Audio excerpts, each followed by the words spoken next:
Já, Dóttarfútból, nennir ekki neinu, hann á afmæli í dag, 6 ára gamalt hlaðvarpið og við ætlum að fagna því í Egilshöllinni. Förum hérna frá Ölsen beint upp í Keiluhöll rétt á eftir. Dóttarfútból með nýja Dóttarfútból úrið, hann vil að meina það, Stebbi Casio kom kíkt á mig úr klukkunni og gaf mér fyrstu afmælisgjöfuna. Þetta er alvöru. Já, þetta er frábært úr. Og hann sagði að þetta var í akkurat original Dóttarfútból litnum. Og sýnir við mikrofónin. Sem að, já. Þetta er eiginlega bara... Þetta er sami litur, sko. Dóttarfútból á gulu spjaldi. Þrátt fyrir að vera í jakka sem er ekki hægt að kaupa. Það er mjög sérstakt að vera á því gulu spjaldi. En ég hef alltaf tekið öllum gulu spjöldum og hneikt mig. Já. Og það er bara þannig, en að því tilefni ætla ég að selja ból á afmælinu í kvöld. Það verða 350 manns allavega sem eru búin að melda sig í afmæli Dóttarfútból stinningskaldi ætlar að syngja og tralla. Þessi nýji svörtu sandarbólur. Black Sands. Wow. Sem hafa mótað mig á samt grjótinu og öldunum í Atlantshafinu. Er ekki ánægð með ból? Já, hann er flottur. Mjög flottur. Established 2018. Já, þeir sögum bara að selja hann á 11 og 9. Ég sagði, herru, ég þarf að gera betur fyrir mínu menn. 5 og 9. 5 og 9? Já. Það er gjöfin ekki gælt. 0% þar. En ég á gulu spjaldi, Dóttarfútból, ætlar að halda áfram. Margir sáttir við að fá matsatagspakkana með Dominos pizzunum. Fólk á öllum aldri ánægt með þetta. Gaman að opna pakka. Það er að segja, ef þú kaupir tilbúðin hjá Dominos pizzu, þá fylgir með pakki af fótboltamyndum. Akkurat. Og tekur dokktilbúðið. Já, það er hann inn á bara hjá þeim. Já. Dominos pizzu. Einmitt. Allir í pizzunni þessu. Þrjár hana. Já. Ert þú með kælikar heimaður frá Fitnessport? Nei, það er næsta sem ég ætla að fara í. Þú verður að fara að kæla. Já. Ég sé að það eru komin æðar aftur í handlegginn á þér. Já. Það er gaman að sjá, loksins koma þær aftur. Það hlaut að koma þig. Og það eru líka hér í norsku treyjunni. Er ekki alveg viðurkennt að vera með kaldakarið á svölum í ég er náttúrulega bara svona fjölbýliskall, sko. Jó, það er heldur betur. Þetta fer ekkert fyrir þessu, sko. Nei. Það er ekkert mál. Tékkland byrjuði skoðun áfram Tékkland. Hvenær eru Tékkar aftur að spila næst? Er það ekki morgun? Ekki morgun, já. Já, áfram Tékkland, segir Tékkland byrjuði skoðun 15% afsláttur og segir Dóttarfútból hafi sendt þig. Ekki Georgíu, ekki? Jú, Tékkland Georgíu. Já. Herru, Dóttarfútból heimur nemur staðar stund. Aðeins stund samt. Herru, Dóttarfútból búin að grafa stríðsöksina við tölvu heimann á Íslandi. Tölvutek, aldrei mig veg og tölvutek auðvitað með alls konar litlar tölvur líka með fartölvurnar fyrir fólkið í landinu. Hver er næst markaðasti leikmaður í sögu EM-drengir? Platini. Vá, þú gasti þetta í fyrsta og hann var í raun og veru einu móti. Nýmörk. Jú, hann er bara næst markaðastur af öllum samanlagt. Já, það er ótrúlegt. Einu móti. Hvað er málið með hann kong? Hvað bara hann neldi þetta? Það er biluð tölfræði, sko. Það er biluð tölfræði og segir hvers slags snillingur Michel Platini var. Ætlum að fara að keyra þetta í gang á afmælinu hjá Dóttarfútból. Dokk í nýja Dóttarfútbólnum. Dynalt.is með Dóttarfútból. Skemmtilega fréttir af Ingu Tinnu og Loga. Heldur betur. Það er stúlka á leiðinni. Handboltasamfélagið gleðst. Já. Heldur betur. Þetta verður eitthvað legend. Og við gerum það öll. Panta mat, panta borð, kaupa gjafabréf. Kíktu á Dynalt.is. Sko, Ponsa, ég fekk þig til að páranka 5 uppáhaldslögin þín í sögu stórmóta. Já. Og haltu við nú við listan sem hún sendi mér áðan í gærkvöldi frá 5 og upp úr. Frá 5 og upp úr? Já. Ok, ég er með samt ein heiðursvelun. Já, ég veit það. Já, ef þú enda á þeim eða... Já, endaðu á þeim, já. Herðu, í 5. sæti þá er það, þá fyrir við til 1990. Sko, þetta byrjar eiginlega, þú veist, þetta byrjar ekki fyrir þarna, 1990. Og EM 92 er fyrsta EM-lagið, sko. En það er Un'estada Italiana með Gianna Nannini. Ég get sagt þér að þegar ég heyri þetta lag þá fær maður alveg bara gæsa húð, sko. Já. Sko, það er þetta stef, þetta. Já. Sko, ég næ ekki á 90. Þú veist, ég byrja 94. En samt veit ég, þú veist, maður búin að heyra þetta stef svo oft, sko, þetta algjörlega iconic. Þetta algjörlega iconic lag og líka þetta fjallar sumarnótt á Ítalíu. Sko, Gloriland, stefi 94. Já, nákvæmlega. Hver ekki upplega svoleiðis? Gloriland 94, það líka iconic stefin, en lagið bara sjálft ekki nógu gott, sko. Nei. Þannig að þetta var að vera líka fyrir gamlingjana. Heldur betur. Og 90s konguna. Takk kærlega fyrir. Hvað ertu svo með næst? Herðu, svo förum við til förum aðeins nær okkur í tíma og við förum til Brasil 2014 og þetta Pitbull og J-Lo með lagið We Are One. Já. Þessi kapli, sko. Þessi kapli svakalegur. Þetta bara leiður saman að lifa yfir.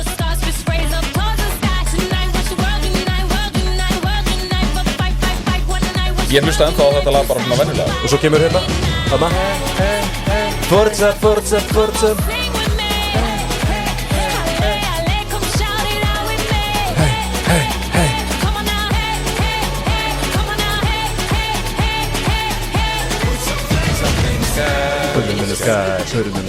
Þetta geðveikt lag, þetta lag í 4. sæti, 4. besta lag í sögunni hjá honum. Ég mikill Jennifer Lopez maður. Já, ég farið á Jennifer Lopez tónleika. Það vel gert. Það rosalegt, það eitthvað sem ég þarf að ná á þessu lífskeiði. Með tveimur vinnum mínum. Með tveimur vinnum mínum. Skála fyrir því engi fer skoti frá henni gurrivinkunum minni á Lemon. Það var rosalegt, sko. Ég þarf að taka þetta í svona 4-5 sópum, sko. Þetta það stert. Hvað næsta? Herðu, þá ætlum við til 2008. Þetta tónlistarmaður sem var svona búin að vera í smá lægð á þessum tíma, en keyrði svolítið fyrir henni upp á þessum árum. Vá, ég veit hvað það var að tala um. Og ég að tala um EM 2008. Já. Can you hear me? Enrique Iglesias.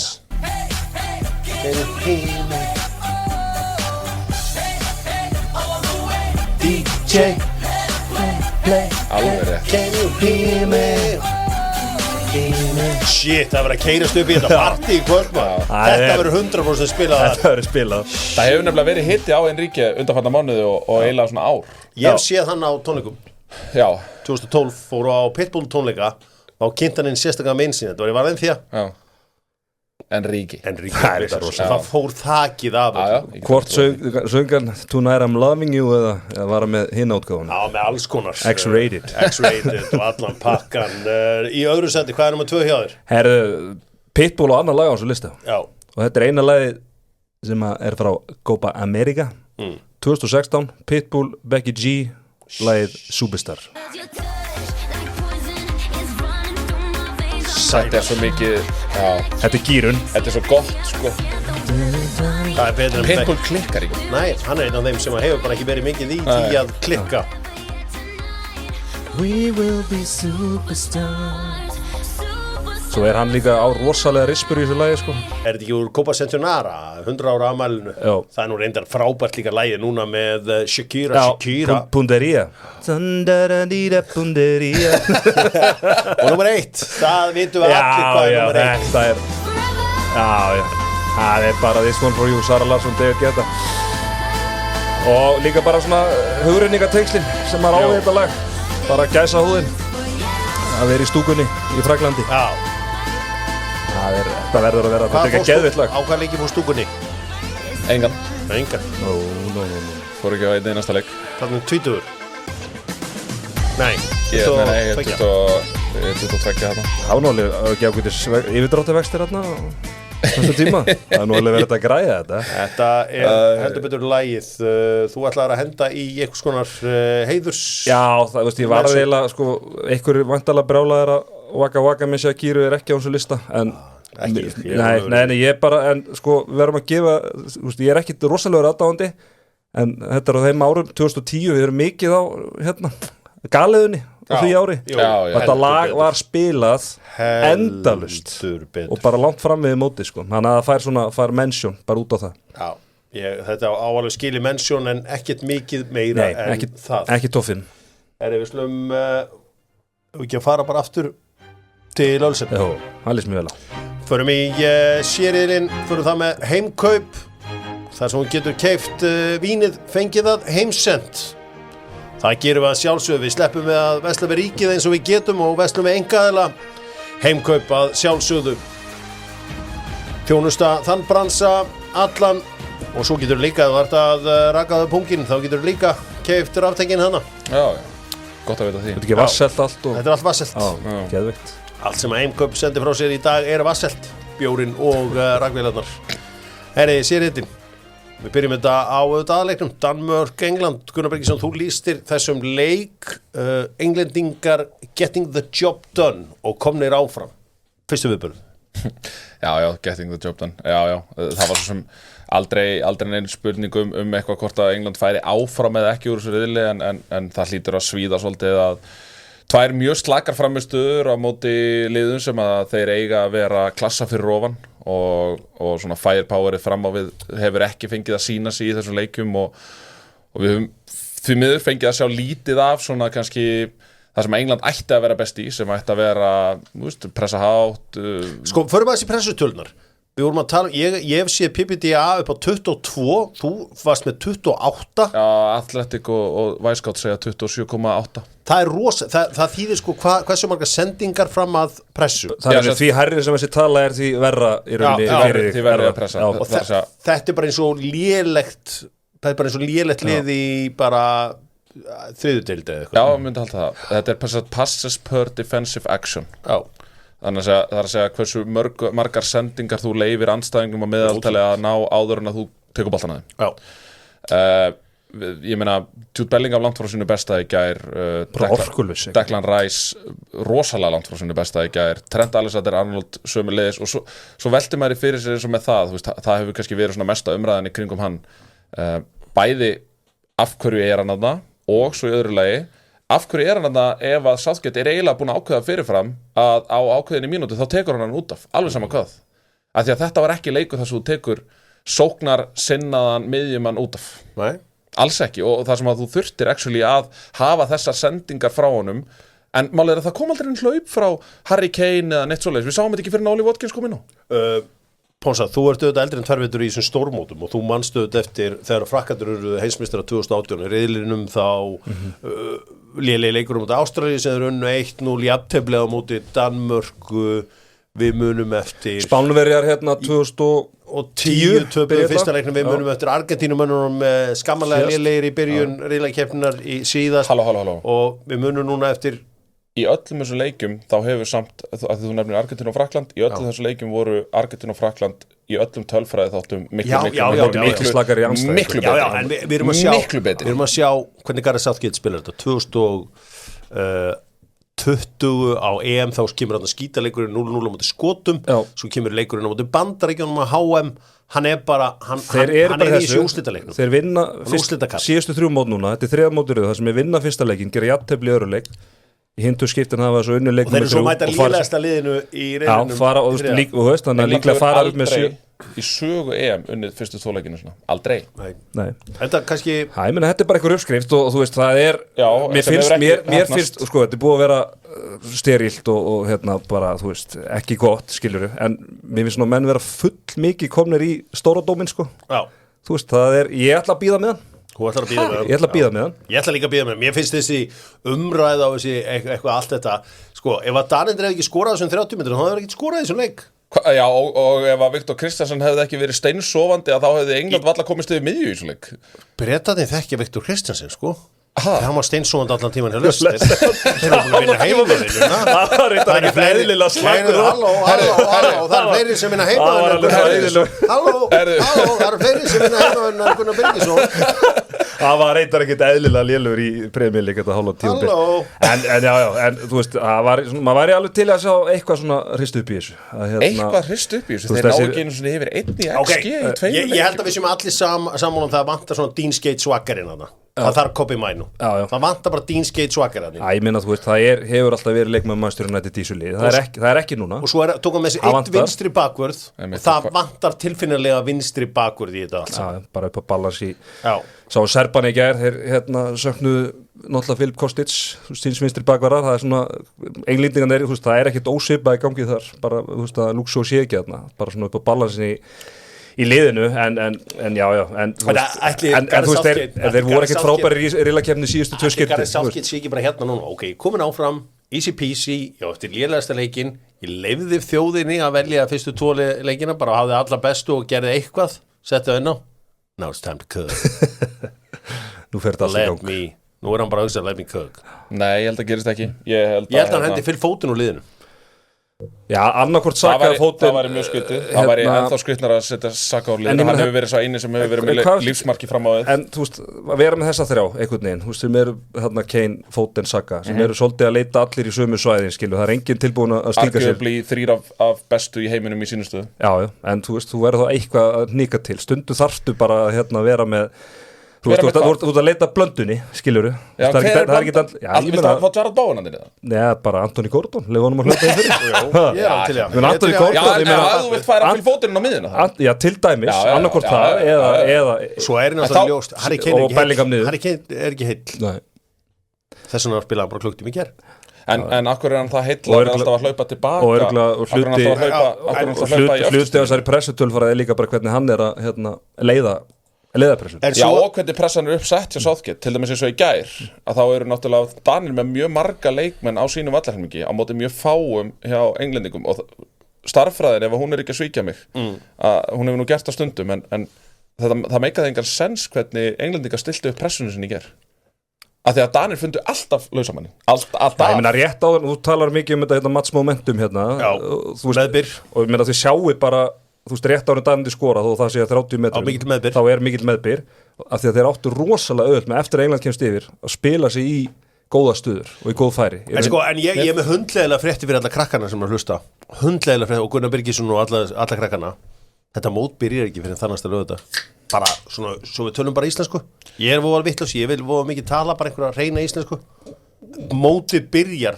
þar næsta lögða ég held bara að það sé rosa erfitt já, ég held, sko, fyrsti leikurinn það voru allir tilbúinir að gefa það svo núna annar leikurinn voru allir tilbúinir að gefa þetta fyrsta leikin, var ekki endarast tuðið við fyrsta leikinu? Nei, ég meina, bara unnu og þú veist, voru kannski ekki skemmtilegastir mótið byrjar þar næsta lögða já, en þú veist, eins og segi, það þarf að vera framist að framist að bakka þau fara 16 of en þetta eru já, en þeir vinna ekki lið í 16 liða með svona spilamennsku nei hvað, þeir fá Austurríki eða þeir eru samt 4 stiga móti liðum, hvað móti Serbíu það voru nú allir að tala eða mjög margir að tala að það er svona dark horse inn á þessum móti þú Danir, þeir fari undanúrslit á síðasta EM heldur betur, þannig að mér finnst þetta svona, þetta er lélegt en ég ætla að býða með minn stóradóm eftir að Daði opnaði þessa frábæru síðu Epic Bet, þá erum við að sjá þetta með þetta momentum og ég hef verið aðeins að leika mér að fylgjast með þessu momentum, það sem heitir meðbyr og bara, ég var aðeins að kynna mér þetta, vera að ræða eins og nokkra sérfræðingi í þessu og þetta er ansi mikið bakvið þessa tölfræði og sáðu hvað hún tikkaði vel búin að tikka vel í þessu móti bara leið og meðbyrjandi eftir inn dingmark, það var eins og bara á spánarleikin í ger maður bara svona það var nú bara meðbyrja í 90 mínútur þetta var bara eins og þú veist eitthvað svona já, herru, við erum konum með markasleifi í Saudi-Arabi já, þetta setja aðeins meira á þetta markasleifi hérna, ok, FDA segi já, ég er bara býðið til markinu sko. Skiljið hvað við, svo kom það en það finnst þetta þegar við vorum að ræða Viktor Kristjánsson, ég meina þeir voru svona hálfvangaði vinstra megin Danirnir þannig að sérstaklega eftir að þetta gerist svo bara man ég ekki eftir næsta mómenti þar sem að Bukayo Saka fær boltan og þeir reyna einangran eitthvað út í hægra megin þetta er gæinn sem hann er fjórði efstur í successful take-ons á þessu móti bara Lamin Yamal segi ég, Jamal Musiala og Nico Williams á undan wow. Förum í hinleikin Slovenia 1, Serbía 1 já alltaf gaman að þessum Balkan Luka Jovic jafnar þetta alveg í lókin bara ekki Luka Jovic sem jafnaði svo sem ekkert mikið að leika að segja Serbat náttúrulega hótuð að fara úr keppni fyrir leikin sko það er náttúrulega allt í hakki í Þýskalandi þetta er náttúrulega nýja Þýskaland og það er allt í hakki þetta er ekki eins og þetta verið gamla þetta allt skipulega upp á 10 lestakerfið hrunið erfitt að komast inn á völlin og svona og maður sá það í byrjunum á þessum leik Slóvenarnir, þeir hafa komið okkur held í það í lávart já, mér finnst þið bara mjög frískir og mér finnst þið bara svona löngu stundum bara betri í þessu leik og bara verulega svektir að klára þetta ekki hvernig fannst þér Jan Oblak vinna þarna í þessu marki þú veist, hann nátti náttúrulega ekki að verja þetta en hann er komin þarna hann er 1,5 metri fyrir aftan línuna. Já, þetta var eitthvað mjög hann er aldrei, kom sér ekki neitt sens og verja þetta skot en alveg sama hvað það þú séða markmennur fyrir að vinna svolítið mikið já, þetta var kannski svona aðeins svo mikið sko. Já, ég sammála því að það var mjög sérstætt En eru Serbarnir að fara bara heim? Væri það ekki gigantísku vombrið enn eitt árið? Þeir þurfa bara að vinna Dani. Það er flókið. Það er flókið. Já, það virðist vera það, já, við sjáum til þegar að Danir og... Mér finnst Danirnir hafa verið bara eitt af skemmtilegustu liðurum á þessu móti. Pír Højberg bara að spila þetta bara eins og Prime Makalele einhvern veginn og bara mér finnst mjög góð ára í þessu lið. Eina sem að vantar upp á hjá þeim er að vera með sender sem að getur tekið þessi eitthvað til sko, Gareth Southgate hann saknaði Calvin Phillips þegar þá gefur Declan Rice má frjálsræði við munum eftir í þegar að náttúrulega lélegast afsökun líklega í sögu allra afsakana Pep Guardiola skoða að taka Declan Rice og hann hætti við það hætti náttúrulega ekki við það var Declan Rice overpriced en þá var hann væntanlega að hugsa sem leikmann sem getur líka farið inn í teig og annað slíkt fannst hann bara overpriced eitthvað sem að Declan Rice við sáum að James McLean fór á kostum í íska sjónvarpinu og talaði meðal annars sér þetta nú ekki mikið til Declan Rice koma sitt sínis hverjum þau mér líka en enn og aftur þetta er ekki Rice hálfur íri systemið að feila hjá Southgate út af því að hann er náttúrulega að spila mjög mörgu leikmönnum út úr sínum náttúrulegu stöðum Trent, Declan Rice, Phil Foden Trippier þú veist, það er alveg galið að nú erum við búin að renna 4 sem er að spila út úr sínum stöðum og þetta er England sem margir tala bara sem heimili fótboltans og þeir mæta til leiks með einhvern vinstri bakkur sem engi vill hafa þarna þú veist, með miðjumann sem engi vill hafa þarna með vinstri vængmann sem engi vill hafa þarna þú veist, það vilja allir af Phil Foden sem er að miðsvæðis eins og hann tók nú bara upp á því sjálfur hann sækir bara í það svæði hann sótti bara í það svæði og þá ertu ekki með skilur að vera þá með Luke Shaw til dæmis þannig að það getur að koma í overlappi þetta kemur allt saman þetta er mjög sterilt, það er alveg rétt en við englendingar við höfum trú trúna trúin er stundum það eina sem maður á og stundum er góður ilmur það eina sem maður á þá gott að vera bossilminn ég vona englendingu gangi vel sko mér langar líka bara að sjá þessa leikmenn skína Það held ég, bossilmurinn góði löglegur á Íslandi veit ég ennþá Sigurður í Bullis Media er meðan og maður er eiginlega búin að vera eldan í morgun Já, ég fór til Svíþjóðar í síðustu viku og mér var ekki hleypt í gegn Nei, það kemur nú ekki ávart Nei í björnilum í gær Já, ég ætla að standa upp ég ætla að standa upp og klappa hérna fyrir Spánverjum Já, geðveikir frábærir Spánverjarnir possession with purpose eða hvað sem við getum kallað þetta þeir bara dæla á liðin keyra yfir þau Mark Cucurella það átti allir vonu að Alex Grimaldo myndi vera þannig í liðinu Cucurella algjörlega frábær geðveikur Já Þetta bara sýning og eins og þú segir að þetta nýja bragð hjá Spáni einhvern veginn að svona hversu dærettir eru það er bara negla á Jamal og Nico Williams og þeir eru bara að keyra á bakverðina 2 skemmtilegustu leikmenn mótsins og Di Lorenzi greið sko mér langaði nú bara knúsa hann eftir leikinni ger sko sá var í brasi Já og hann gall greið rosalegu munur á sem tveimur liðum bara sko fyrir mót þá horfðum ára þennan leik og spæði lið búin að vinna leik nummer 1 bara svona bara sætta sig við stíð bara ná í gott stig og tryggja sig áfram en bara þvílíku munur á svo liðum kom hann mikið óvart sko. 9 skot á mark, 20 skot á móti 4 skotum og 1 skot á mark 1,9 XG á móti 0,2 það var bara Ítalir áttu lítið sem ekkert skilur úr þessu leik og Spánverjar bara, mér fannst þeir líta vel út í fyrsta leik og enn betur út í öðrum leik þannig að maður er bara mjög spenntur að sjá hversu langt Spánverjar geta farið. Það eina sem að mér finnst leiðilegt í þessu er að 2 að mínu viti bestu lið mótsins til þessa að ef að hvað það, Þýskaland og Spánn að ef að allt fer eftir bókinni góðu og ef að þau vinna sína riðla þá mætastu líklega í 8. Það er ekki gott. Nei, ég sammála því. Ég vilja fá bæði þessi liði lengra. Sammála. Það er nú bara einu sinni þannig. Já, það var mikill munur á þessu og miklu kraftmeira spænsk landslið heldur við séð í allan einhver tíma. Þeir reyndar fannst mér bestir á EM 2021 í fyrir 3 árum síðan. Algjörlega frábæri þar. Og mjög góður á HM. Byrja árið lent í Marokko HM. HM. Já. Mér finnst mjög góður á HM. Þeir lentu nefnilega í Já, maður. Það er nefnilega þeir slöktu bara í liðum, það var bara það sem þeir gerðu þar. Hinleikurinn í björlinum var auðvitað spilaður í fyrradag. Það var leikur Króata og Albana. Þannig að þetta er allt saman klárt. Vil ég eitthvað tæma hann Spán Ítalíu? Já, bara sko slagasti leikmaður sem ég hef sér live í Premier League, Gianluca Scamacca, hann heldur áfram að sínum manni bara nákvæmlega ekki neitt. Nei.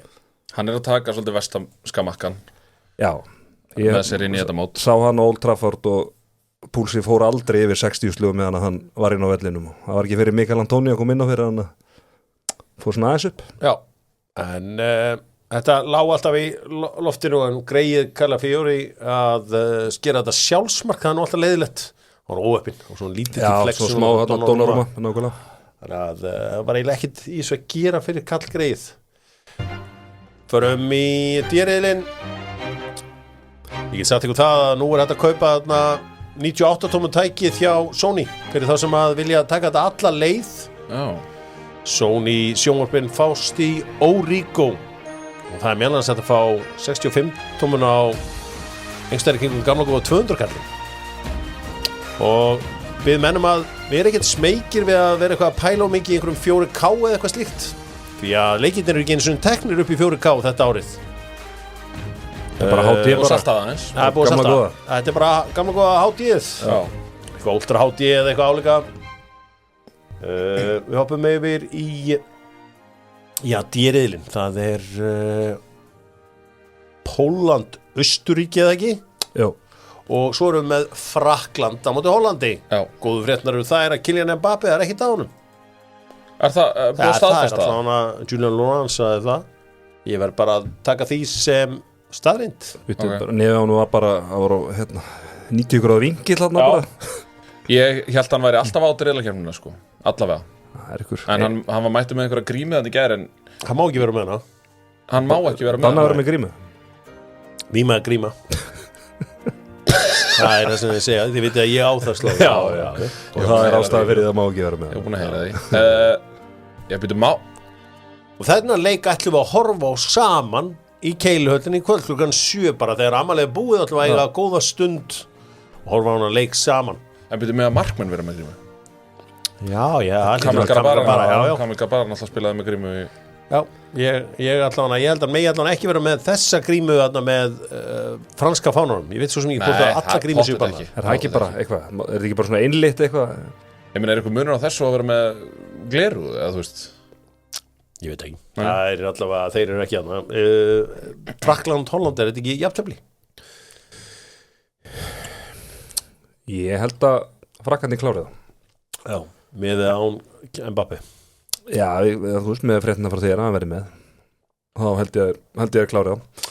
Það er einn maður sem gerir mentalega kröfu á byrjunliðssæti. Wow, baby. Já. Ding, ding, ding, ding. Nei. Hann gerir kröfur að byrja. Já. Gerir hann? Já. Já, ok. En hann er oft helvíti segur í að koma inn á. Já. Hann er nú ofta að redda þeim. Uppáhaldsmarkið sem hann gerði fyrir United. Bara svona, what's on the top of your Það var mind. þarna Forrest-markið í Hvað var mark? deildabíkunum. Ég maður ekki, þetta er svona eitt af þessu þegar þeir unnu byggarinn. Þeir var þetta ekki undanúrslitunum að það? Já. Þeir tóku gamlu mikilvægt. Evrópumeistarana í undanúrslunum. Já, á City Ground. Annars held ég að sé eitthvað, þú veist, vil ég eitthvað heita meira upp en leikar, eitthvað sem þið vilja segja, Angolo Kanté hefur náttúrulega verið einn af þessum sátístrákum sem hefur gjössan að fara á kostum. Já, þeir hafa verið svona... Sáum Laporte líka í gær. Já, hann góður. Svo kom 2 mörk í 31 Milinkovic Savic átti mjög slaka innkomu í gær. Þannig að þetta hefur verið svona öklega eira hjá þeim, blessuðum, en Angolo Kanté, hann var geggjaður í fyrsta leiknum, sko. Mér fannst frakkarnir líta vel út en mér fannst Holland Hvað fannst ég frakkarnir lítu vel? Á hverju er englendingarnir svona lélegir en frakkarnir lítu vel út? Þeir gáðu, þú veist, það var ekkert vesen á þeim. Sko, Það var ekkert vesen á þeim. Hvað meinar en N'Golo Kanté forðaði William Saliba að eiga versta leik for Skoðaðu ages. tölfræðina, Hjörvar. Hann var með 0 take, þú veist, 0 dribbles past. Hann myndi mig á Bayern William Saliba. Hann klikkaði ekki á sendingu, hann klikkaði ekki á aerial dual, hann klikkaði ekki á ground dual. Hvað viltu meira? Hvað viltu meira frá Hafsend? Hann var bara lélur í þessum leik Písh Ok, annars segja miðlar, annars segja tölfræðin. Já, augun á mér nema þetta betur en þessi tölfræði Ég sé betur en ég heyri. Þú vissir ekki hvað Wout Weghorst var með mörg fyrir United, þau voru 2 í 31. Hann kom með byggar. Það alltaf sett upp rass. Saliba hefur líka komið með byggar. Var ekki með stóðsendingur og rassvort í þeim leik. Gott ef ekki. Tók til sín líka. Tók til sín. Svo það riðillinn Community Shield. Þið með búin að fá okkur besta settið þeir búin að prófa með lakrísinu minni. Já, ég er búin að prófa það. Ég reyna svona að stilla með að klára þetta ekki. Já, nei. Svona bílnum á leiðinu heim. Já. Svona að reyna að geima þetta eins. Já, en það gengur misvel. Það eigum að kalla þetta skítariðillin. Riðillin? Ég held nefnilega eftir daginn eða sérst þegar umferð 2 þessu riðli klárast, það verði öll liðið með 3 stig fyrir lokaumferðina. Þetta Belgar vinnur Rúmenina? Belgar vinnur Rúmenina og Úkraína vinnur Slóvakíu. Akkur þetta Belgar að vinna Rúmenina svona? Þeir voru góðir í leik, þeir sköpuðu helling af færum. Rúmenarnir hátt uppi og Lukaku, hann tekur ekki annað svona leik. Þú verið í gólfið þarna þegar við vorum að horfa. Nei, ég var ekki í gólfið. Þeir voru helviti góðir sko. Voru helviti ofnir. Mjög ofnir, tekin aðeins 2 mörg. Já, ég sá það. Svona mjög tætt rángstæða og svo hérna hendið þarna, það var umdeilanleg. Já, ég bara alveg samfærum að þeir vinnur hann lík. Já, maður gerir nú svo sem ráð fyrir því fyrir mót og áfram núna þar til að þeir hafa unnið Úkraínumenn. Það var svona once in a lifetime held ég. Já, Úkraínumenn mættu náttúrulega bara mjög sloppi inn í þann leik, þannig að ég held að þeir líka rífið sig í gang. Það væri helviti skemmtilegt að við fengjum þá stöðu upp fyrir lokaumferðina.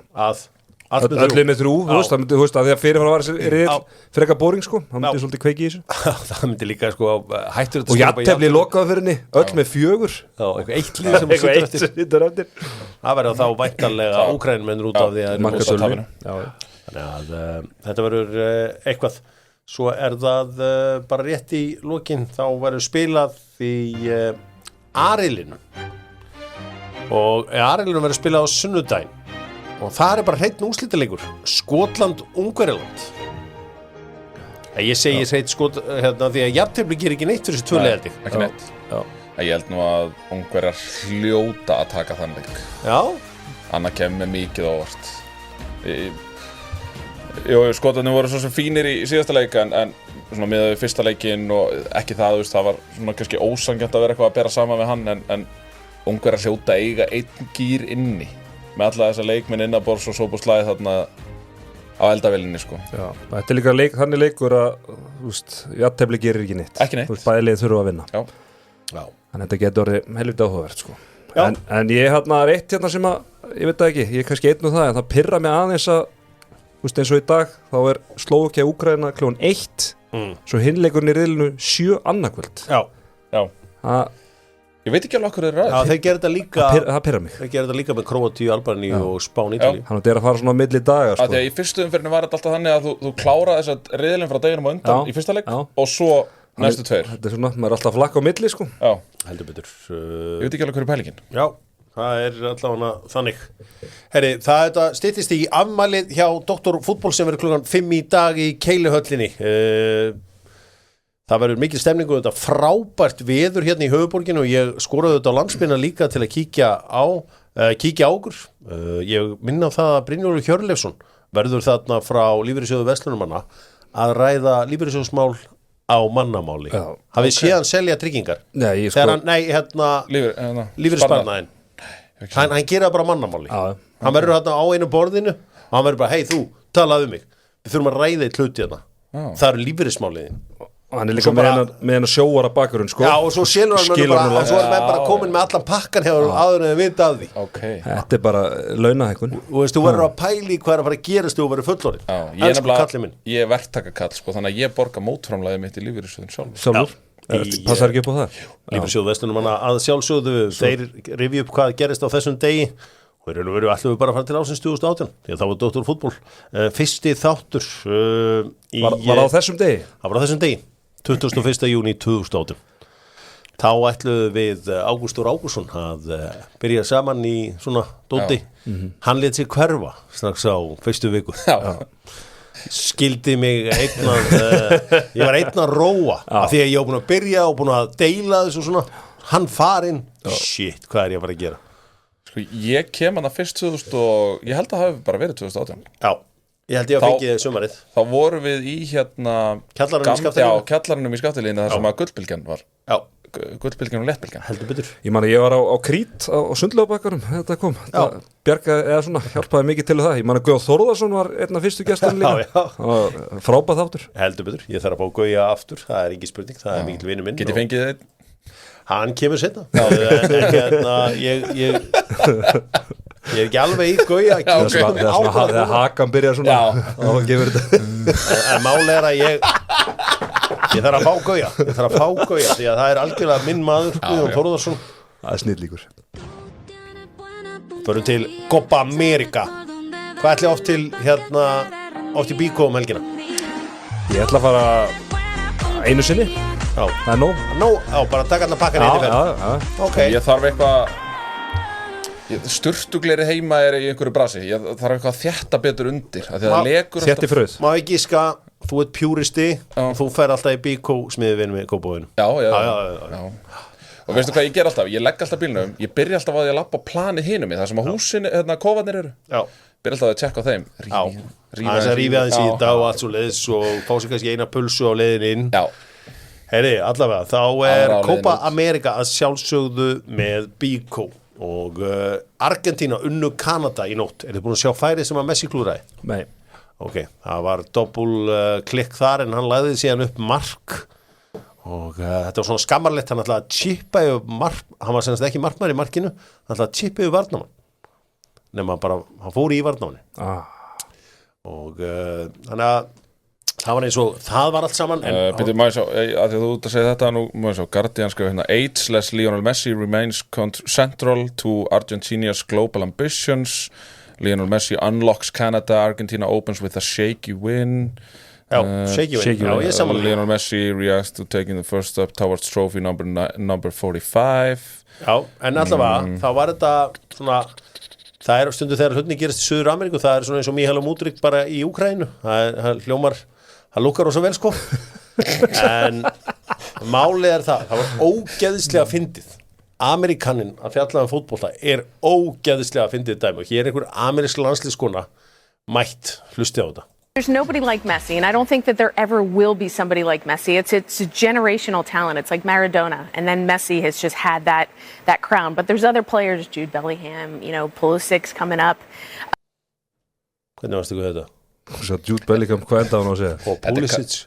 Þetta er Karli Lloyd. There's nobody like Messi, and I don't think that there ever will be somebody like Messi. It's a generational talent. It's like Maradona, and then Messi has just had that crown. But there's other players, Jude Bellingham, Pulisic coming up. There's no Coming up? Býtu, hvað er hann? Hvað er hann? 26 ára núna sinn í sumar. En allavega Karli Lloyd að sjá vel sinn mann. Undrabarni Kristján Pulisic. Já, ég fatt ekki hvernig svona verður. Þú veist, er enginn í eyrunum á þeim með eitthvað að stoppa þetta? Hann bara svona fer og ber Messi saman við, já það er náttúrulega Bellingham og Kristján Pulisic er á leiðinni. Hún gæti ekki nefnt nema kannski svona, þú veist, 185 aðra leikmann. Já. Það er auðvitað leiðilegt að við fáum ekki Copa America í sjónvarpi hér á Íslandi og ég skal alveg viðurkenna það, ég hef verið til í að sjá þetta. Mér finnst gaman að horfa á Copa America en við sjáum þetta bara seint hérna. En hafsendabari í Argentínu Romero Butcherin. Þetta er alltaf sé aggressívast að bara hafsendapar allan á aldar. Kanadamennin allan lendi í því. Þið verið að sjá færið sem að Messi klúðraði því að Emi Martínez sett hann í gegn, bara volleyjaði hann í gegn. Já, ok.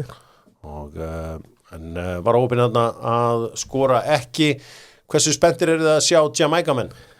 Það verður ekki sjá Reggae Boys. Þú ert Já, ég get alveg skeptískur. Nei, ég get alveg ekki að ég er mjög spenntur. Akkur segir ég er einhver harðasti heimis Hallgrímsmaður. Það er því að þú ert ekki eigamaður. Þó að hann hafi hlegið í háumstofunni þegar ég sagði að úrslitaleikurinn milli Lionel Messi og Cristiano Ronaldo er þið stærsti íþróttaviðburður sögunnar. Þið svona Var það sagan ekki þinn líftími? Já. Var það Hann ló Einar Hallgríms Hann ló rosalátri sko En það líka hérna, þeir eru hvað Mexíkóna, það annarkvöld En svo segi ég alltaf just wait and see með Hallgrím Heimis Hann öflugur þjálfari líka Já, Guttin Já, Guttin, já Blessaðu Guttin Ég kann alltaf Christian Pulisic Ég held að við séum bara flottir til að fara bara aðeins Ekki aðeins að jarðtengingur og fara bara aðeins til Íslands Ekki gott að komast aðeins til Íslands Cheddarpulsutna frá kjarnanfæði Já, það virkar Það eru keto, ekki? Jú Þú varst eitthvað, ætlar ekki að byrja þér núna? Nei, alls ekki En karnivor Heldur að kjarnafæði Áhug 0 Heldur að kjarnafæði myndi ekki peppa það ef við færum í karnivor Veistu hvað það er það? Já, ég veit það, Bara kjöt Engin kólefni Skoðum íslenska boltan og það voru auðvitað þessar fréttir með Greg Reiter við grindum þetta frá þessu á miðvikudags morgun og það stóðst allt saman því miður, segir maður, því að það er alltaf leiðilegt þegar menn missa jobbið eftir bara 10 leiki var ekkert annað þetta að gera? Nei, ég hugsa nú ekki ég hugsa að þetta hafi nú svo sem verið búið í valsleiknum þá hugsa ég að menn hafi svona svolítið séð í hvað stemdi þetta er bara leiðilegt bæði fyrir Káur og náttúrulega Greg sjálfan en ef ég væri til dæmis leiknir þá væri ég búinn að make the call Þannig að það væri Káa, á hverju hringur ekki Greg Reiter?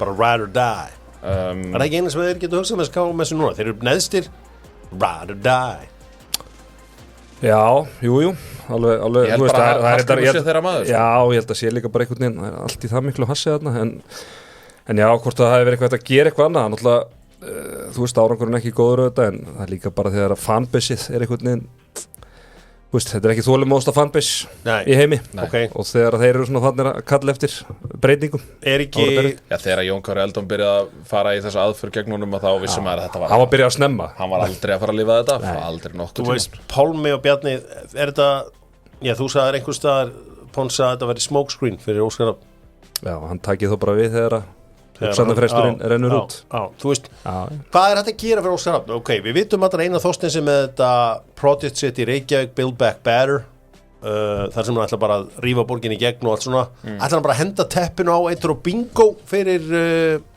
Káringa ekki með það sem að Bjarni Guðjónsson sagði í viðtali í vikunni á Vísi held ég þar sem hann var að svona fara aðeins yfir sinn tíma í KR þá virðist það ekki vera að það eru einhver loforð og hafa verið loforð trekk í trekk en það hefur ekki verið staðið við þau þannig að á meðan að það er ekki komin einhver skóplustunga þarna þá held ég að menn séu svolítið skeptískir þannig að vestur í bæ Ég held að Óskar verði bara hann niður ráðhúsi á meðan hann til að vera græjað lemur þetta í gegn þú veist þetta bara þannig að fólk átti sig að þetta hefur ekkert með neitt uppsagnarfrest hjá Óskari Hrafni að gera að klára einhvern uppsagnarfrest eða eitthvað svoleiðis hjá Haugasund þetta hefur ekkert með það að gera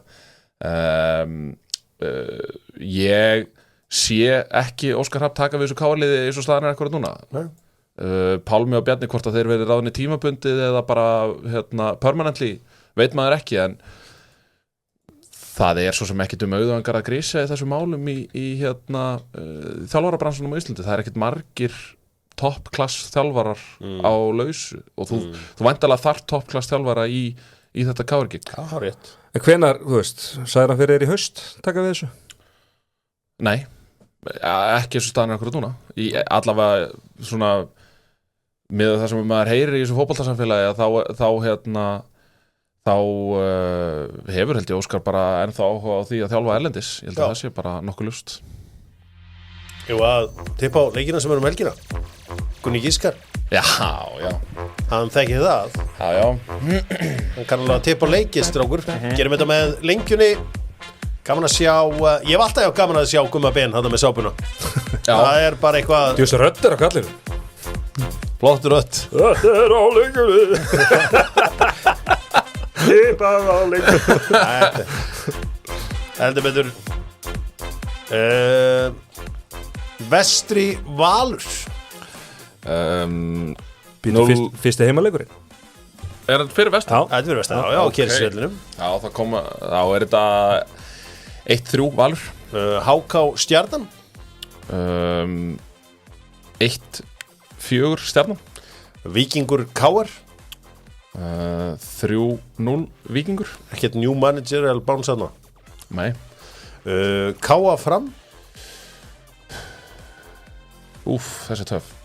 Káa vinnur þennan vinnur hann 2-1. já, og Breiðablik Ía 1-0 Breiðablik. já, og FH Fylkir 2-2. það bara þannig herri, Ég er ekkit eðlilega hrifinn af þessu Fylkisliði. ok, Þeir fara ekki niður sko. það er ekki gott að heyra ég þarf vel að fá það niður Nei, ég meina að það er ég held að það fari önnu tvöliðinu. okay. Tilbúin að opinbera þá spá hérna Nei.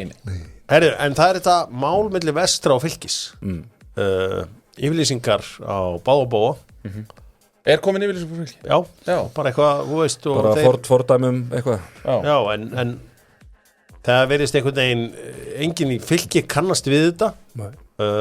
múna bara að það verið gengið hratt í þessi mál þannig að við fáum að vita eitthvað hvað ég kann á þeir hefðu ábúinlega ekki hendi í eitthvað svona vesturinn að þeir bara teldu sér bara fullvissir að eitthvað hefði gengið að ná þannig að ég eins og sé þið náttúrulega ísveðingar þið náttúrulega bara þið gáðu út yfirlýsingu og svo svöruðu Fylkismenn í gær Er þetta komið inn á borð KSÍ? Já, væntanlega. ég held það Já. Já, ég held að þetta fari bara automatikli ég þekki þetta ekki alveg sko. þetta er svona þess eðli sko. En hvernig þarf ekki alltaf að vera það þarf að vera einhver sönnun að það ekki fyrir sönnunarbyrjun í svona málum er mjög erfið sko. Það þarf eiginlega að vera einhver myndbans og hljóðupptaka væntanlega af atvikinu. Já, einhver framburður skilur sem er svona trúanlegur. Haldum áfram og færum okkur yfir í fyrstu deildina og fyrir þá sem er að nota púða og vilja kaupa þetta í magni þá mæli ég með krambúðinni krambúðin er land allt og er með hörku díla og svo öllu saman kíkið í krambúðina Veist hvað ég segi alltaf puss og kram Svíinn segir það alltaf puss og kram Puss og krám Já. ég heyrði eitthvað allt annað Knús og kossar knús og krossar Já. heldur betur fyrsta deildin í gær Hermann Hreiðarsson maður lifandi hann er að brugga eitthvað þarna í Vestmannaeyjum verið störa því að nú er liðið taplust í sjöleikjum það tóku afturöldi og pökkuðum saman 3-0 á Malbyggstöðinni eftir að pakka Gróttu saman í útivalli síðasta leik Já. Það er greinilega eitthvað að gerast þarna í Vestmannaeyjum það er vonandi að þeir ná að halda þess áfram þetta var bara mjög samfærandi eins og tölunar gefa kynum svona fyrirfram þá hefði maður spáð eiginlega öllum þessum leikjum í gær öðruvísi afturöldingu heimavelli hefur alltaf verið öflugt afturöldingu heimavelli er alltaf afturöldingu heimavelli Já Keflavík heima á móti Þrótti maður er alltaf haldið að Keflavík myndi vinna þann leik Keflavík og hérna Fjölnir IR og svo Fjölnir IR og þar hefði maður alltaf líklega alltaf veðið Sá ég ekki eitthvað hrottalegt marki á Þróttunum var það ekki eitthvað bara Konstantín Georgiango Já Er þetta Úkrænumæður? 38 ára gamall Úkrænumæður Já Þannig að þetta er skemmtilegasta deildin held ég Fyrsta deildin ég myndi sjá það hérna eins og Íringarnir núna að vinna Fjölnismenn 3-1 Já, sko, voru unni í fyrstu umferð svo eru ekki búin að vinna síðan og bara eru miða deild voru að vinna fyrsta leikin síðan 3. maí En pæliði að það er allt í einu komið 6 stiga buffer frá Njarðvík niður til IBVF í 3. seti og svo 8 stiga buffer frá Njarðvík og niður til Aftureldingar í 4. setinu Það er hansi mikið sko af því að þetta eru lið sem ætluðu sér væntanlega að vera í efsta sætinu og það sem er kannski meira er að Aftureldingar svona ekki með hvað við segja svona eru ekki að spila eins og þeir hafa verið að gera undanfarin ára og það sést best kannski á markatölunni þeir eru með -5 í markatölu í 4. seti bara búin að skora 11 og fá sér 16 þeir eru búin að fá sér 6 fleiri heldur en til dæmis Fjölnir og IBF sem eru liðin fyrir ofan og þannig að vanalega hefur Afturelding verið að bjóða upp á svolítið mikla markaleiki sko og hafa þá verið að skora mikið en sama tíma kannski fá á sig eitthvað en þetta er svona kannski smá áhugjefni hérna fyrir Aftureldingu að það er svona smá hyggst sóknarlega Þessi leikmaður í IR sem skoraði í gær Bragi Karl Bjarkarsson skoraði 21 mark í 22 leikjum í C-deildinni í fyrra byrjar núna að skora í hérna lengjudildri. Hvernig, er þetta sendir? Framalega á vellinum. Ég var nefnilega að tala við nokkra íringa í gerð og þeir voru svona höfðu ágjör af markaskorun. Bara, hann geti algjörlega verið svarið. Já. Þetta ílið bara gott og ég sá það nokkur svona undirbúinstímabilinu, lítur bara vel út, óhrættir, þú veist, mjög sóknar sinnaðir og þetta var skemmtilegu leikur í gerð í Fjölnir. Já. Tvölið sem að vilja sækja bara og með þjálfara sem að eru óhrætti við að fleia munum fram á við og pressa hátt og annað slíkt, þannig að bara mjög skemmt þetta ílið sko. Kristinn Atli þarna náttúrulega sjálfsögðu að setja hann. Heldur betur. Skulum fara yfir í enska boltan. Já. Flísabúðin og Dr. Fútból, nýtt logo, ný heimasíða, gömlu góðu gæðin, kongarnir síðan 1988 í flísaleiknum. Hvort sem þú vilt fara í Versace frá Ítalíu eða aðrar ítalskar flísar, þá fæst þetta allt þarna, parkettflísar meðal annars sem náttúrulega mjög vinsælt í dag. Gary Lineker algjörlega að láta enska landsliði heyra það. Úkslega að fyndi hann með sko hlaðvarp. Það hann svona alltaf að reyna að vera öðruvísi en hann í BBC. Já. Og hafið séð hérna The Treble Documentary sem núna að tröttarið og öllu á Amazon Prime. Heldur betur. Og Phil Neville úkslega harður í henni. Hann alltaf að segja fucking. And we had no fucking rights to be there. And we had David Beckham and he was like fucking getting slaughtered. Alveg bara grjótarður. Og Gary Neville Phil Neville í podcastinu sínu. Já. Og svona miklu svona óheflaður í málfari. Gary Lineker Gary Neville. Já. Nei, Phil Neville. Phil Neville segi ég. Og hann núna að láta alla heyra alveg þvílitt þarna í og hann notað F-orðið svolítið. Já, hann kallaði reyndar shit performanceið á móti í Dönum. Já, ok. Og aðeins að láta menn heyra. Sko, Everton, þetta að gangi í gegn hjá þeim. Salan, það þessi Róma eigandi sem að fara að taka yfir þetta allt saman. Og ánægilegt að þessi kom einhver endir í þetta fyrir þá drengi í Everton. Þeir að fara á nýja völlin á næsta ári. Já, vonandi þetta stiga mínusa bull, bara búið þá. Já. Herri, ég fór að hugsa árdaga internetsins í gær og ég stimplaði teamtalk.com. Það bara fyrsta síðan sem að hún opnaði internetið. Já. Ég meina 95, þá var þetta eina sem að skoða, 96. Er þetta ekki þá, 96? Já, ég var svona, já. Teamtalk.com. Ég held að ég tengst internetunum hann eitthvað, 98 eitthvað svo lesa. Teamtalk.com. Það var maður mikið hann inn á. Þar bara ekki erfukefni. Þar bara enski boltinn. Og þeir eru alltaf með svona stóru nöfn og orðaða við leikmenn. Sko, það verið að tala að Richarlison geti farið frá Tottenham.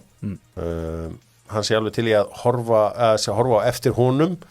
Nú, Viktor Osimhen, þeir eru svona, þetta bara alveg sem gamla þetta. Alltaf með stóru nöfnin og orðaða við einhver lið. Hvaða lið verið að orðaða Silly season. Manchester United, Arsenal og Chelsea. Þeir bara hendi eitthvað bara. Manchester United, Arsenal og Chelsea, það ekki bara að klæða sig. Hvaða lið getur þurft framherja? Bara neglum honum þangað. Viktor Gyökeres orðaði við Arsenal sem leiðis. Það á að vera bara langt komið. Sporting Lisbon. Já, ég hefði... Það var það kostur nummer 2 eftir Ísak Sesko. Já. Nei, og kannski... flott í raun og veru með framistöðuna hjá Sesko í þessum fyrstu 2 leikjum á mótinu. Var kannski áhuga ekki góð auðlýsing. Já, átt svona glimsur. Heldur betur, en var þá þessi áhugi Arsenal og Sesko, var það smokescreen fyrir Gyökeres? Já. Gat verið. Risafréttir úr viðskiptaheimi fótboltans í gær þegar að komi ljós að fótboltinn, enski boltinn, á leiðin aftur á Stöð Sport. Já. Sko, þetta verður síðast tímabil á símanum og það markar þá 6 tímabil hjá símanum. Já, þetta alltaf 3 ári í senn, þannig að þeir eru búin að framlengja þetta hér einu sinni, eða ná þessu einu sinni aftur. Enski boltinn var alltaf þannig að við fengum alltaf bara leiki á laugardögum á Ríkissjónvarpinu og þeir hætti alltaf þegar að fyrsti sumardagur kom, þannig að maður fekk aldrei lokaumferðirnar. Svo var það þannig að þeir byrjuðu líka aldrei fyrir fyrsta vetradegi, þannig að maður fekk aldrei umferðina til að byrja með. Stöð sín breytti þessu 96, reyndar höfðu stöð 3 komið að inn rétt áður og sínt okkur enska boltan, en ég man bara hvað bara hvernig samfélagið varð þegar að kom bara enski boltinn á sín. Já. Og svo var líka annað hérna þegar að Skjár 1 tekur þetta 2004 eða 3 eða 2004. Já, og þá hérna fær maður í fyrsta skipti alla leikina, 3 leikina. Já. Hvað stórstu alla leikina? Já. Það var rosaleg bylting sko. Já. En tæknilega var það of mikil bögg fyrir mig og mína fjölskyldu. Já. Þannig að heilt tímabil keyrði ég bara í Sæbólsbrautina til Höfðingjans og horfði á enska boltan. Já. Við vorum eitthvað svona gata sem var ekki með breiðbandi eða eitthvað áleika sko. Og ég þurfti ég hafði bara mjög gaman að maður fór bara hana niður til Höfðingjans og horfði á alla leikina þar. Þetta er aðeins breyttu tími ég meina þegar ég er að byrja að horfa á þetta þá er enski boltinn á rúið mitt og þá tók maður laugardagsleikin þar og svo maður alltaf að horfa fótbolta á sunnudum, það var bara ítalski á sín. Já. Ég svona fyrstu minningarna mínar enska boltinu það er að horfa á ruglaða leiki á sín. Já. Það var ekki fjárráð til að Nei, við þurftum náttúrulega bara að hafa fyrir okkar þannig að sögum ekki þetta var harðindi oft á tíðum og þannig að við vorum átt að taka ég maður með sér svo Þorláksmessu einu sinni þá tók ég Arsenal Liverpool heilan leik í ruglaðri dagskrá. En var hljóðið? Nei, bara Já. En hvað okkur voruð ekki að kaupa þetta? Við vorum aldrei með bara í minningunum vorum við aldrei með stöð 2 eða sín eða neitt svoleiðis. Ekki neitt. Pálmi Pípari, hann græjaði þetta alltaf. Er pabbi nú skíðagöngunum? Já. Skíðagöngkall? Já, hann er Þannig að hann er svona í fasi svona meir eins og sundmaður eða frjálsíþróttamaður. Hvað mennur í fasi? Já, bara svona, ég þekki típuna. Nei, ég meina, þú veist, mér fyndi þegar pabbi horfur alla bolta í dag, sko. Já, mér fyndi. Hann hefur verið að spara þetta. Já, það var bara. En það var samt nóg til. Það fór í annað. Það er bara prinsipmál, forgangsröðun.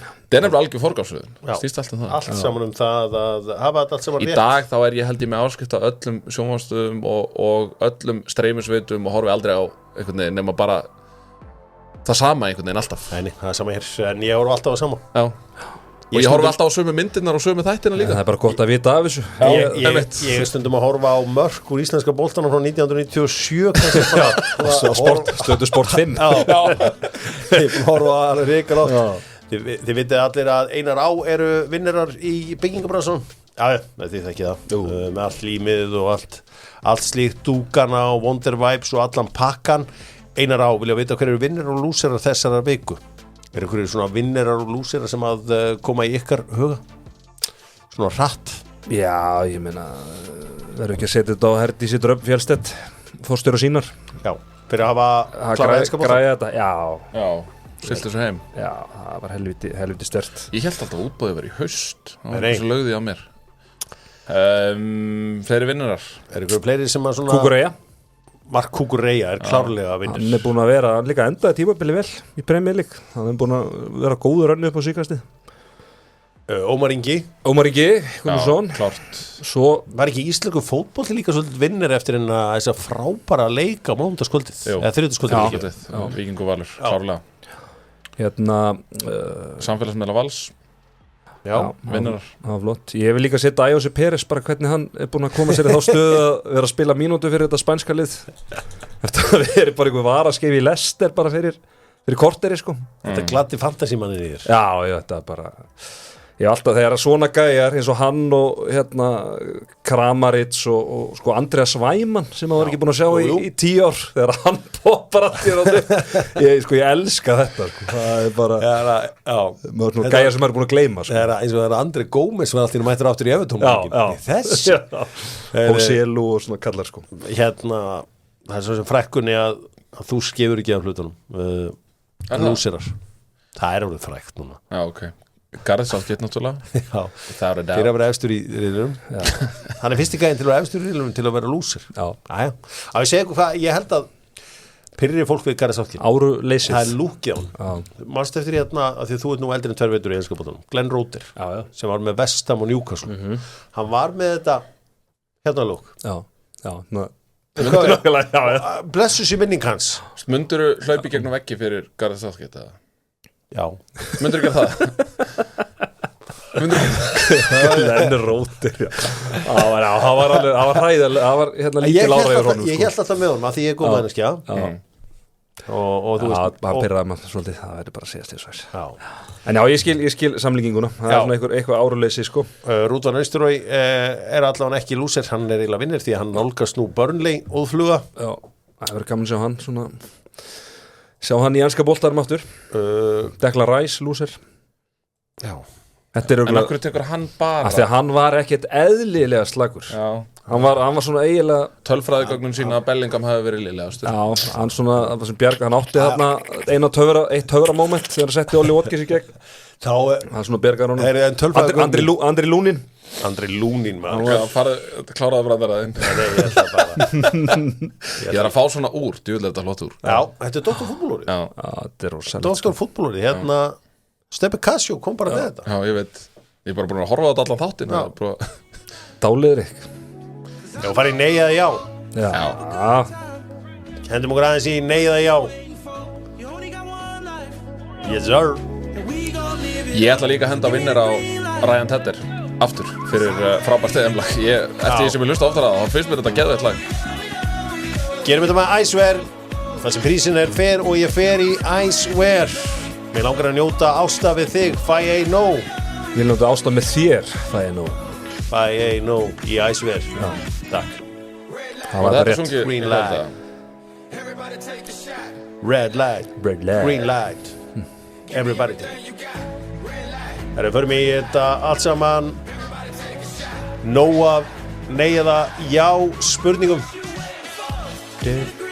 Á að reka þann sem að hannaði jakkaföt ítalska þjálfarateymisins? Nei, mér finnst þetta ógeðslega töff. Þetta er sko ekki blazer held ég. Þetta er svona eitthvað svona prjónafatnaður. Þetta er eitthvað svona, þetta er eitthvað efni í þessu. Þetta er held ég svona teygjanlegt sko. Mér finnst það mjög flott. Minn uppáhaldsmaður Hörður Snævar Jónsson spyr, skiptir stærðin máli? Ég veit ekki alveg hvert er að fara þarna, en nei eða já? Nei. Það er ekki þykktin svona. Hæður að tala um hæði eða eitthvað. Við erum þrý kallar hérna, við erum ekki verið að ræða. Ég veit ekki hvað að tala um bara til þess að hæðin á fótboltavelli eða körfuboltavelli. Þú ætti að kunna nota hann rétt. Það er það sem þetta snýst um. Er Adidas að sigra N1 stórmótið í stóru búningkeppninni? Er Adidas að sigra N1 stórmótið í stóru búningkeppninni? N1? Já.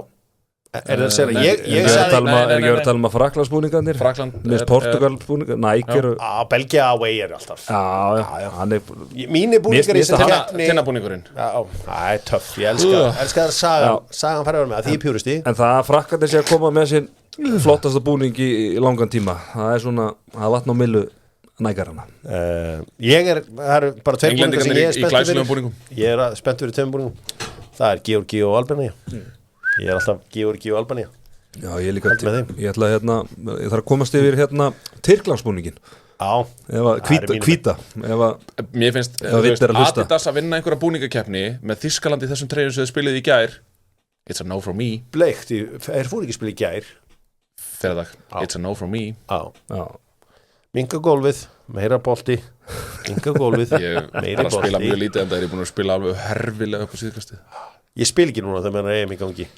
laser bongos respect sama hér, ég hef enga tími í það spil ekki, ættu Íslendingar að fara að drífa sig að bóka ferð á undanúrslitin á HM25 í þjóðaríþróttinni til að sjá Ísland spila til verðluna, spyr Arnar Daði við erum að fara að sleppa við topp 6 lið í heiminum á leið okkar í undanúrslit þannig að ertu búin að rekna það þannig? Já, árinni ef við vinnum milliriðilega, þá fáum við Ungverjana í áttalega og þeirra oft og þá siglu við ég meina að geta komist í undanúrslit á þess að mæta topp 6 það er bara er þetta ekki Oslo undanúrslitina hvort er fótboltinn að koma heim eða hvort er fótboltinn að koma heim eða að senda Southgate heim þetta er svo sem ekki neyða já en þið með velja hvort vil ég að fótboltinn koma heim eða Southgate senda hann heim það væri töff að senda Southgate heim á miðjum móti og ráða nýja þarfa taka fílbeiningin á þetta tablus fílbeiningurinn, hann var ekkert að býða með eitt eða neitt þeir fóru áfram með eitthvað 2 stig þeir fóru áfram með 2 stig og þeir bara, shit, konur áfram svo er nöðu bara mótið voru þetta 3 spurningar? Þetta voru eitthvað 13 spurningar sem þið fengu sko er það? Núna? Ég neði já komið að þessu. Il Girendi. Hvernig veist ykkur Dóttu fútbolbólur? Mjög flottur í fjórða skipti. Það var jafn flottur á það. 5.990 kall. Já. Hversu trilltur þessu ból? Ef ég væri með að segla á mér, þá myndi ég bara negla þeim á borðið og... Strákar, talaði hans kemi.is. Ég var að fá eina hugmynd, talaði hans kemi.is. Já, það er... Kemi.is með... að ég var að tala með kýtti. Já. Eru þeir með kýtti? Já, það held ég alveg örgulega. Svo erum við rafgeimana. Já, Það er rosastóri rafgeimana. Svo eftir að Poulsen kom, þá voru stórir í rúðunum, bílrúðunum. Ég er með nýjan El Grande at gunpoint. Akkur er með byssu. Nei, það er lóðægilegt. Skýst eitthvað úr þessu. Hvað er þetta? Sko, ég meika ekki þegar 2 ára svonu minn mæti með einhverja leikfangabyssu í andliti á mig, sko. Mjög þægilegt. Þannig að þetta er... Ég stal þessari af mínum. Já. Herru, markaskorar í sögu EM. Þetta er Ponsa, bara markasmenn sem á skora á EM. Já. Ponsa. Jude Bellingham. Jamal Musiala. Wayne Rooney. Kai Havertz. Cristiano Ronaldo. Miroslav Klose. Já, alveg pottitt. Ég vil bara hafa þetta allt saman á hreinu. Þú veist, ég er ekki að... Miroslav Klose sagðan. Já, hlýtur. Á rétt. Já. Það fer í Harry Kane. Já. Stansjú frá Rúmeníu. Ég get, veistu fornafni líka? Veistu fornafni? Já. Alasirer. Arda Güler. Það fer bara í Hakan Sugur.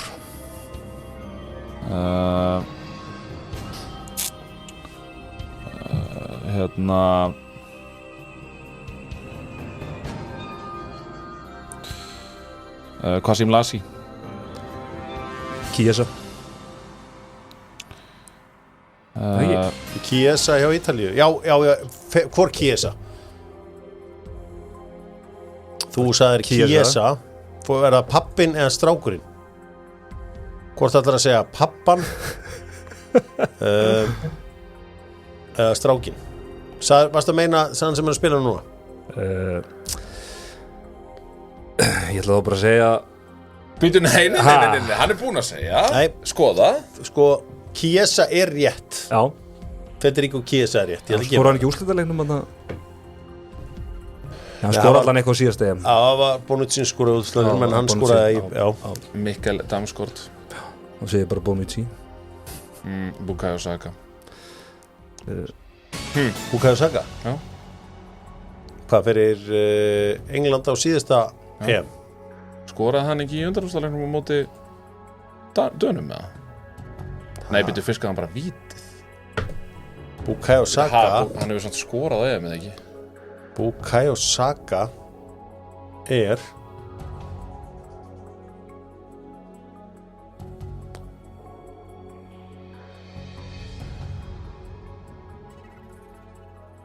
Ég veit ekki alveg okkur Bukayo Saka hefur aldrei skorað á EM. Okay, ég veit ekki alveg okkur ég sagði en alltaf leið. Þessi byssa gerir þetta. Þetta er nú óþægilegt fyrir, sko.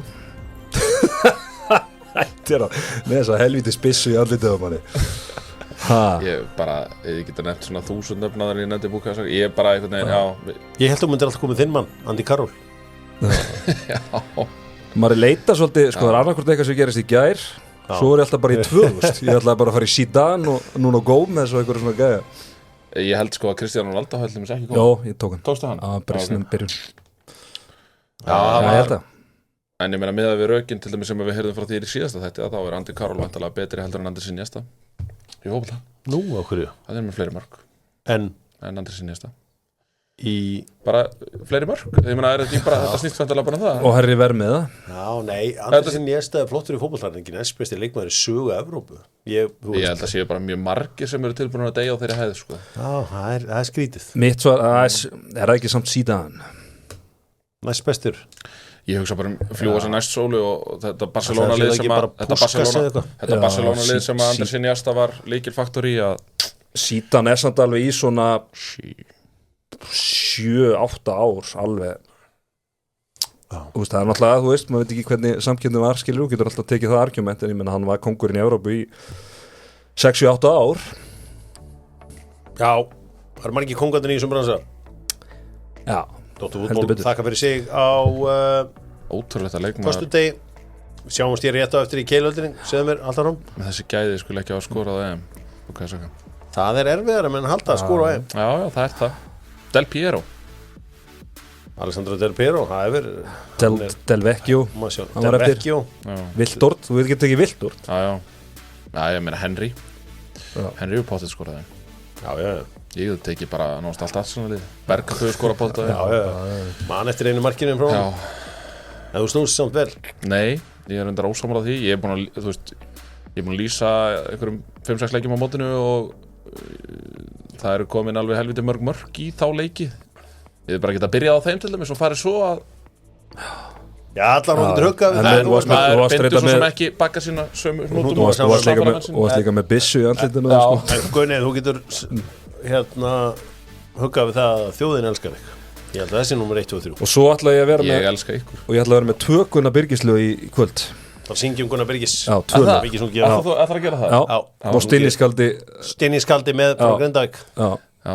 Hjörvar er búin að segja að ég komist. Ég ætla nú að Já. vera mættur niður í útashús kannski. Ég reyna að vera mættur svolítið vel fyrir. Já, verður mættu 6. Leikurinn byrja 7. þú áttu eiginlega 2 bestu lögin sko. Á ég 2 bestu já, lög. þau eru alveg Gunna sko. Hvernig mun þetta fara fram? Bara Teddy fyrir på svið og byrja að já, syngja? stinniskaldi Stinni skaldi verður Ég verð svona- með okkur alveg á ég fullu. verð svona að stýra stinniskalda En það sem að ég kendi Gunna og það sjáum við á myndin hérna frammi. Ég tekið það frá Jackie Moon. Everybody loves everybody. Það er bara þannig. ég elska alla, það var líka Já. Everybody love everybody. Maður stundu þurft að minna þig sjálfan á þetta. En Nei, aldrei. Everybody love everybody.